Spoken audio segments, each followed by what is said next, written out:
اچھا جی، بسم اللہ الرحمن الرحیم۔ دیکھیں پاکستان کے جو حالات ہیں نا، وہ ایک چارلز ڈکنس کی فیمس سیئنگ ہے کہ it was the best of Times and it was the worst of Times. Worst of Times تو آپ سب کو پتہ ہے، جو ملک کے حالات ہیں، جو انہوں نے کیا پاکستان کے سے، وہ تو خیر کوئی دشمن بھی نہیں کر سکتا تھا کہ کدھر وہ ایک سال پہلے کدھر کھڑی تھی اکانومی اور آج کدھر پہنچ گئی ہے، اور یہ بار بار ہمیں بلیم کرتے جا رہے تھے کہ جی ہماری وجہ سے ہے۔ تو اس طرح کا جو ڈیزاسٹر ہوا ہے، یہ تو اس کے اوپر تو کوئی، صرف میں یہی کہہ سکتا ہوں کہ انہوں نے ماضی میں بھی سارا وقت ڈیزاسٹر کیا، کوئی گولڈن ایج تو آئی نہیں تھی ان کی۔ 99 میں بھی یہ ڈیزاسٹر چھوڑ کے گئے تھے، 2018 میں بھی چھوڑ کے گئے تھے۔ تو میں نے جب باجوہ کو کہا اور پھر یہ شوکت کو بھیجا اس کو بتانے کے لیے کہ ہمیں جب پتا چلا یہ سازش کر رہا ہے، تو ہم نے اس کو بتایا، میں نے بھی بتایا اس نے بھی، کہ اس وقت بڑی مشکلوں سے کموڈیٹی سپر سائیکل کے ہوتے ہوئے ہم بڑی ڈیلیکیٹلی اپنی اکانومی بیلنس کر رہے ہیں، کیونکہ وہ اس وقت تیل تو وہ $110 پہ پہنچ چکا تھا بیرل پہ انٹرنیشنلی، تو پریشر تو پڑا جا رہا تھا۔ تو اس سے میں نے بھی کہا، اس نے بھی کہا کہ ایک دفعہ اگر آپ نے اس کو ڈی اسٹیبلائز کر دیا پولیٹیکلی، تو یہ ایک اکانومی یہ نہیں سنبھال سکے گی، کیونکہ انہوں نے ماضی میں بھی کبھی نہیں سنبھالی تھی۔ اینی وے وہ ہو گیا۔ تو دیکھیں ابھی جو آپ نے جاوید آپ نے بات کی پولیٹیکل اکانومی کی، دیکھیں اصل میں یہ ہو ہی نہیں سکتا کہ آپ کی پولیٹیکل انسٹیبلٹی ہو اور آپ کی اکانومی ٹھیک ہو جائے۔ یہ ہو ہی نہیں سکتا کہ آپ ایک ویک پولیٹیکل گورنمنٹ آئے اور وہ آ کے ریفارمز کر دے۔ یعنی مجھے پتا ہے کہ کس طرح ہم نے یہ 3.5 سال گزارا کیا تھا، جب ہمارے پاس کلیئر میجورٹی نہیں تھی، ہم مضبوط نہیں تھے، تو کس طرح کے پریشر فیس کرنے پڑے کہ جب بھی کوئی طاقتور مافیا کو پر ہاتھ ڈالتے تھے تو اپنے اندر سے ہی اپنی میجورٹی بچانے میں پرابلم لگ جاتا تھا۔ اور پھر جب سپر کنگ صاحب اگر فیصلہ کریں کہ یہاں اکاؤنٹیبلٹی نہیں ہونی، تو ہم جو مرضی کر لیں، اکاؤنٹیبلٹی نہیں ہو سکتی تھی، کیونکہ یہاں ہماری کمزوری اتنی تھی۔ تو یہ جو اب ہے، یہ ورسٹ آف ٹائمز تو بتا دیا، بیسٹ آف ٹائمز تب آئے گا اگر ایک اسٹرانگ اور اسٹیبل گورنمنٹ پبلک مینڈیٹ سے آئے، اور پھر اس کرائسس کی وجہ سے وہ سویپنگ ریفارمز کرے، جو بڑی دیر پہلے پاکستان کو کرنا چاہیے تھا، لیکن نہ کسی کی ویژن تھی اور نہ ہو سکتا طاقت بھی نہ ہو، جو ہمارے پاس نہیں تھی وہ اسٹرینتھ۔ لیکن اب میں پہلی دفعہ دیکھ رہا ہوں کہ اس کرائسس میں تو آپ بزنس ایز یوزول کنڈکٹ کر ہی نہیں سکتے۔ اس میں تو آپ وہ سٹیپس لینے پڑیں گے جو میرے نہیں خیال میں کسی گورنمنٹ نے ابھی تک لی، اور وہ لینے پڑیں گے، کیونکہ کوئی بھی چیز اب اس کرائسس سے نکل نہیں سکتی۔ لیکن میرے خیال میں کہ اگر ایک پبلک مینڈیٹ سے گورنمنٹ آئے، لوگوں سے سچ بولے، لوگوں کو تیار کرے، میں جو اپنی قوم کو جانتا ہوں، جو میں نے ایک زیرو سے پارٹی اٹھا کے ادھر تک آج پہنچی ہے کہ سب سے بڑی پارٹی ہے پاکستان کی تاریخ میں، یہ جو آج جو پبلک ہماری سٹینڈنگ ہے، یہ کسی پارٹی کی نہیں تھی ویسٹ پاکستان۔ ہاں مجیب الرحمان کی پارٹی تھی 1970 میں ایسٹ پاکستان، لیکن ادھر کبھی پارٹی کی اس طرح کی پبلک بیکنگ نہیں جو آج اس کی۔ تو اس پبلک بیکنگ کا فائدہ اٹھاتے ہوئے ہم اگر الیکشنز کے اندر ایک کلیئر میجورٹی آتی، اس کے بیس کے اوپر لوگوں کو مینٹلی تیار کر کے پہلے کہ یہ آپ ایکسپیکٹ کریں کہ ہم نے بڑے مشکل وقت سے گزرنا ہے، ہم نے یہ کینسر پھیل رہی ہے جسم میں، اس کو کاٹنا ہے، تکلیف ہوگی، لیکن اس کے بعد آپ کا اچھا وقت آ جائے۔ جو میں اپنے لوگوں کو جانتا ہوں، آپ دیکھ لینا، یہ بڑی ریزیلینٹ قوم ہے، یہ کھڑی ہو جائے گی۔ صرف اس کا ہمیں کرنا کیا پڑے گا اس مشکل وقت میں، جو ثانیہ نشتر کے پروگرامز ہیں، جو بڑے اچھے مجھے بھی اس نے ایکسپلین کیا، وہ جو ٹارگیٹڈ سبسڈیز کا پروگرام ہے، ہیلتھ کارڈ ہے، ہم نے ان کی پروٹیکشن کے لیے، جس طرح سستے قرضے ہیں، یہ ہمیں ان کی پروٹیکشن کے لیے چیزیں دینی پڑیں گی، جو سب سے ونربل طبقہ، اس کو دے کے تو پھر بڑی ریڈیکل ریفارمز، جس میں ساری آپ نے بات کر دی۔ یہ جو گورننس سسٹم ہے، یہ تو بالکل ہی ایک ایسا سسٹم ہے جس کے اندر ہم نکل ہی نہیں سکتے، یہ جو ہمارے پرابلمس ہیں۔ وہ اس کی وجہ یہ ہے کہ اتنا انویلڈی قسم کا سسٹم ہے کہ آپ جو ہم چیزیں چاہتے ہیں نا, ہمارا پرابلم تو ٹوین ڈیفیسٹس ہے, ایک طرف کرنٹ اکاؤنٹ ہے, دوسری طرف فسکل ہے. تو ان دونوں کو ٹھیک کرنے کے لیے پہلے تو ریفارمز چاہیے سسٹم, ہر تھرو آؤٹ ہر چیز کے اندر ریفارم چاہیے.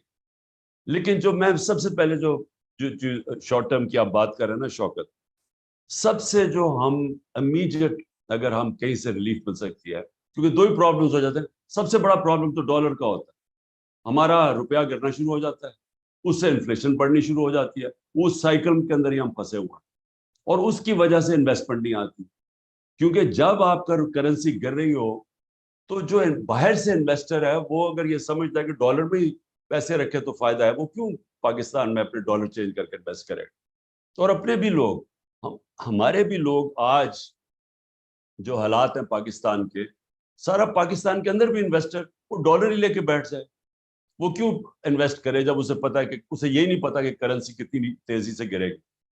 سو جو سب سے امپورٹنٹ چیز وہ یہ ہے کہ ہم پہلے تو اپنے روپے کو کیسے مضبوط کر سکتے, وہ کون کون سی چیزیں ہیں جو ڈالر انکم بڑھا سکتی, اور وہ سب سے امپورٹنٹ جو اوورسیز پاکستانی ہیں اس کو ہم کیسے پاکستان کے اندر انویسٹ کروا سکتے. ہم نے ریمیٹنسز تو اس نے ہمیں ٹرسٹ کیا, ریکارڈ ہم نے اٹھا دی. روشن ڈیجیٹل بائی دا وے 1.5 سال کے اندر تقریباً 5.5 ارب ڈالر آ گیا تھا, اور وہ تیزی سے بڑھ رہا تھا, یعنی تیزی سے گرو کر رہا تھا. تو ہم اور کیا کر سکتے ہیں ان کو اس ملک میں انویسٹ کروانے کے لیے. میں نے 2 بڑے پروجیکٹ سوچے تھے. ایک یہ سندھ گورنمنٹ نے سکیٹل کر دیا بنڈل آئلینڈ کا, billions of dollar, 5-6 billion dollar تو ایک وقت ہی کمٹ ہو گئے تھے باہر سے, بڑے کنسورشنز تھے. اور پھر یہ راوی سٹی, یہ بھی اس کو بھی 12 مہینے اسٹے آرڈر دے دیا, 12 مہینے. تو وہ 12 مہینے وہ انویسٹرز, اور اب پہلی دفعہ آ گئے انویسٹرز, اور وہ بھی اور سارے باہر سے تھے. تو یہ جو پاکستان کے اندر ڈالرز کیسے لے کے آنے ہیں اوورسیز پاکستانی سے, یہ ہے کہ اچھا اب میرا سب سے زیادہ انٹریکشن اوورسیز پاکستانی سے, کیونکہ شوکت خانم کا آدھا پیسہ ادھر سے آتا ہے, بنانے میں سب سے زیادہ انہوں نے میری مدد کی تھی, کیونکہ میں جاتا تھا پاکستانی کمیونٹی سے. سو ان کو پرابلمس کیا آتے ہیں. نمبر 1 کہ وہاں ٹائم بہت لگتا ہے. وہ کہتے ہیں پاکستان کے اندر اگر آپ انویسٹ کرتے ہیں تو ٹائم بڑا ضائع ہوتا ہے. ہماری جو سپیڈ ہے کام کرنے کی, جو گورنمنٹ ڈپارٹمنٹس میں, وہ اتنی سلو ہے کہ ہمارے لیے بڑا مشکل ہے کہ ہم ٹائم از منی. تو وہ سب سے پہلے تو وہ یہ کمپلین کرتے ہیں. سیکنڈلی وہ رشوت کی بات کرتے ہیں, ہر جگہ وہ پیسے لیتے ہیں, اور جو سپیڈ منی کہتے ہیں, وہ جو لوگ اس سسٹم پہ عادی ہو جائیں وہ یہاں ایڈجسٹ ہی نہیں کر سکتے. اچھا کئی دفعہ ان کے بچے آ کے یہاں بڑے موٹیویٹڈ ہوتے ہیں پاکستان میں انویسٹ کرنے کے لیے, وہ بےچارے یہاں دھوکے کھا کے جب ان سے کوئی فراڈ ہوتا ہے, کوئی کانٹریکٹ انفورسمنٹ نہیں ہوتی, وہ سارے واپس چلے جاتے ہیں. تو اوور لاسٹ 40 ایئرز جو میں نے اوورسیز پاکستانی کو اتنی دفعہ دیکھا, کوشش کرتے تھے آنے کے لیے, یا سسٹم ہی نہیں الاؤ کرتا ان کو انویسٹ کرنے کے لیے. لیکن ایک تو بڑا انویسٹر ہے نا, لیکن وہ جو اسمال اور میڈیم انڈسٹری والا انویسٹر ہے وہ بڑا تو نہیں ہے, لیکن 1 کروڑ پاکستانی باہر, ان میں سے ہی پیسہ جمع کرتے تھے. اور میں آپ بات کر رہا ہوں 70 سے میں کر رہا ہوں, وہ وہاں جا کے پیسے جمع کرتے تھے, پیسے جمع کر کے آگے پاکستان کچھ بزنس میں لگاتے تھے, اور وہ بےچارے 90% پرابلم ہوتا تھا, وہ رل جاتے تھے. یہاں یہ فراڈ ہوتا تھا, کچھ ہوتا تھا, رشوت, وہ چل نہیں. بڑا انویسٹر پھر بھی چل جائے, چھوٹے کے لیے تو یہ سسٹم الاؤ کرتا ہی نہیں ہوتا. سو نمبر 1 میری چیز یہ ہے کہ جو ہمیں ریفارمز کرنی ہے گورننس کے اندر, وہ سب سے پہلے ہم ساری رکاوٹیں روکیں جو کہ ان کے راستے میں آتی. میں جب چائنا بھی گیا, میں نے ان کے پریمیئر سے بات کی, پریمیئر لی سے, کہ ہم پاکستان میں انڈسٹری اپنی ریلوکیٹ کریں. ادھر بھی اسی نے یہ کہا, کہتا کہ اتنی دیر لگتی ہے, وہ سارے کمپلین کرتے ہیں کہ وہاں اتنا پروسیس اتنا لیٹ ہے کہ وہ افورڈ نہیں کر سکتے, وہ چھوڑ کے آ جاتے ہیں. آپ انسینٹیو بھی دیں تو اس کا بھی فائدہ نہیں. سو پہلے تو یہ جو میں کہہ رہا ہوں نا کہ یہ کرائسس اپرچونٹی دے گا اپنا گورننس سسٹم ٹھیک کرنے کا. ہم نے یہ لاسٹ اپنے آخری 6-7-8 مہینے میں اسمال اور میڈیم انڈسٹری پہ بڑا زور لگایا, ان کی کیونکہ سب سے بڑی تو ان کے اوپر رکاوٹیں تھیں، تو ان کی ساری ہم نے گیلوٹین کی، جتنے بھی ان کے اوپر پرمیشنز لینی ہوتی اور انسپیکٹرز اور جو وہ سارا ہم کرتے گئے، تو وہ ہم اس طرف جا رہے تھے. لیکن بہت بڑا رکاوٹ آتی ہے سسٹم کے اندر سے. ایک سسٹم جو کرپٹ ہو چکا ہے، اس میں لوگ پیسے بنا رہے ہیں، وہ چینج آنے نہیں دیتے. ایف بی آر کے اندر ہم نے اتنی ٹیکنالوجی لانے کی کوشش کی، وہ جب وہ آنے لگتا تھا، وینڈر آتا تھا کوئی باہر سے کہ وہ سارے ہم آٹومیٹ کریں، ادھر سے اندر سے کوئی جا کے وہ اندر سے جا کے کوئی کرتا تھا، وہاں عدالت میں چلا جاتا، اسٹے آرڈر میں جاتا تھا. اور یہ جو ٹریک اینڈ ٹریس سسٹم ہے، ہمیں اتنی دیر لگی ہے کیونکہ ساری بڑی بڑی کارپوریشن انڈسٹریز یہ سیلز ٹیکس چراتی ہے. اور جو ساری جو شوگر انڈسٹری سے جو ہم نے جب وہ کیا اس کے اوپر انویسٹیگیشن، تو 30 سے 25% ساری شوگر انڈسٹری کے لوگ سیلز ٹیکس چرا رہے تھے. تو وہ ٹریک اینڈ ٹریس سسٹم بڑی مشکلوں سے ہم نے، وہ بھی پہلے سیبوٹاج ہوتا رہا، وہ فائنلی آیا، تو اس سے ایک دم انکم بڑھ جانی تھی. لیکن اب پتہ نہیں مجھے کیا سچویشن ہے، لیکن ہماری آخر میں وہ ایک بیوریجز اور یہ شوگر انڈسٹری اور بڑی بڑی جو سیمنٹ ان پہ آنے.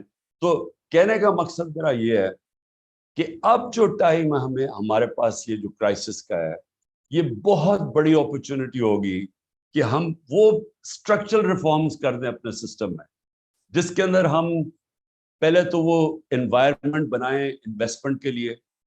اور میں سمجھتا ہوں کہ سب سے پہلے اوورسیز پاکستانی آئیں گے. چائنا اور انڈیا کی جب انہوں نے کھولی اپنی اکانومیز، تو ان کی سب سے پہلے ایکسپریٹڈ کمیونٹی کی سب سے پہلے انویسٹمنٹ آئی. ان کے لیے ہم تیار کریں. اور دیکھیں وہ فنومینل ان کے پاس ریسورسز ہیں اوورسیز پاکستانیز کے پاس. تو میں یہ فگر کوٹ کرتا ہوں کیونکہ مجھے اپنا والوں نے دی کہ 16,000 پاکستانی امریکن فزیشنز کی نیٹ ورتھ $200 بلین ہے. اور جو ٹاپ 10 پاکستانی، امریکہ کی صرف بات کر رہا ہوں، ان کی $25 ارب. تو یہ سارے جو لوگ ہیں یہ ابھی بھی پاکستان کے لیے ترستے ہیں آنے کے لیے، درد فیل کرتے ہیں، ڈیمونسٹریٹ کرتے ہیں جب برا ہوتا، لیکن انویسٹمنٹ نہیں لے کے آتے کیونکہ وہ سسٹم ہی الاؤ نہیں کرتا. اور ہم نے نمبر 1 یہ ہو گیا. نمبر 2 جو میری وہ بھی آخر میں ہم نے یہ ریئلائز کیا کہ یہ جو بھی چیز ڈالر انکم لے کے آتی، اس کے لیے ایک علیحدہ منسٹری ہونی چاہیے. کیونکہ وہ کون سی چیزیں ڈالر لے کے آتی ہیں، تاکہ ان کی صرف فوکس ہو کہ وہ منسٹریز جو جدھر کیونکہ وہ کراس دا بورڈ ہوتی ہے نا. ایک تو ایکسپورٹس ہیں آپ کی، لیکن اور بھی آپ کی ہیں. ایگریکلچر ہے، اس کے اندر کون سی چیزوں سے ہم امپورٹ سبسٹیوشن کر سکتے ہیں، لانگ ٹرم پلاننگ ہو، تو وہ ایک جگہ سے مانیٹر ہو. کیونکہ میں نے ریئلائز کیا کہ وہ علیحدہ جگہ کام ہوتے ہیں، ان کی کوئی کوآرڈینیشن ہی نہیں ہوتی. اور پھر کوئی کسی کو، یعنی جو بیوروکریسی میں لوگ کام کر رہے ہوتے ہیں، کسی کو اہمیت ہی نہیں ہے کہ ہمیں کتنا امپورٹنٹ ہے اس ملک میں ہم ڈالر انکم بڑھائیں. ایک مثلاً کہیں سے گرانٹ آ رہی تھی ڈالرز کی، میں آپ کو صرف مثال دے رہا ہوں، $500 ملین کی آ رہی تھی.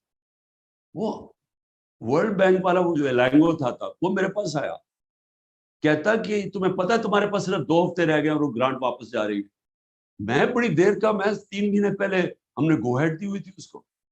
تو میں نے جب چیک کیا، ایک سیکشن آفیسر نے آبجیکشن لگا دی تھی اس کو، گرانٹ آ رہی ہے $500 ملین کی.